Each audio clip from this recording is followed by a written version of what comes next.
August 7 సమయం రాత్రి 10:30 గంటలు. Vijayawada railway station.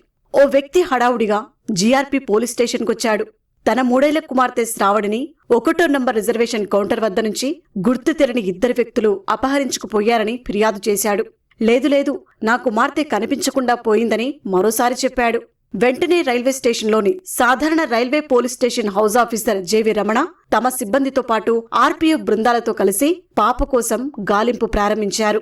విచారణలో శ్రావణి తండ్రి మస్తాన్ పొంతనలేని సమాధానాలు చెప్పడం పోలీసులకు అనుమానాలు రేకెత్తించింది. 3 years కావాలని తండ్రి తీసుకురావటం ఏంటి, తల్లి లేకుండా అని చెప్పేసి తల్లి ఏమైందని అడిగితే ఆ తల్లి చనిపోయిందని చెప్పి కొంతసేపు తల్లికి నాకు సంబంధం లేదు, కూతురు నా దగ్గరే ఉంటుందని చెప్పి చెప్పడం, ఇవన్నీ కూడా అతను పొంతలేని సమాధానాలు చెప్పడం వల్ల అసలు తల్లి ఎక్కడుందని కనుక్కుందామని అతను అడ్రస్ అడిగితే తప్పుడు అడ్రస్ చెప్పడం జరిగింది.